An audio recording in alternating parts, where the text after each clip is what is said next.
Friends, இன்னைக்கு காலையிலேயே மரக்கறி எல்லாம் வாங்கிட்டு வந்தாச்சு. என்னென்ன வாங்கிட்டு பார்த்தீங்களா, வாங்க பார்க்கலாம். இன்னைக்கு தக்காளி பழம் வாங்கியிருக்கிறேன்.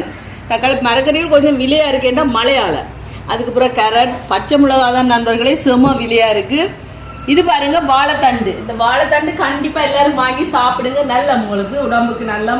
அந்த என்னென்னு சொல்ற கல்லுகள் அது இருந்தாலும் அப்படி அதை சாப்பிட்டீங்கன்னா அடிச்சு கொண்டு போயிடும். அதனால கண்டிப்பா வாழைத்தண்டு கிழமையில ஒரு நாள் சரி வாங்கி சாப்பிடுங்க. அப்படி இல்லையா இல்லை ஜூஸ் அடிச்சு கூட குடிங்க, நல்லா இருக்கும். பருப்பு போட்டு பால் கறி வைக்கலாம். அதான் இன்னைக்கு வாங்கியிருக்கேன். கடலை வாங்கியாச்சு. முட்டை மெயின் சாமான் முட்டை இன்னைக்கு வாங்கிட்டு வந்தாச்சு. பார்த்தீங்களா, முட்டை கண்டிப்பா இருக்கணும் நண்பர்களை. விட்டு முட்டை நிக்கிறபடி பாருங்க, இப்படி வைப்பேன். முட்டை இல்லாட்டிக்கு எங்களுக்கு கை உடைஞ்ச மாதிரி இருக்கு. முட்டை இருந்துச்சா சடாருன்னு என்னத்தையாவது செஞ்சிடலாம். அதோட முட்டையை வாங்கி ஃபுல்லா நிரப்பியாச்சு இன்னைக்கு. பார்த்தீங்களா, ஓகே முட்டை ரெடி. இனி கடை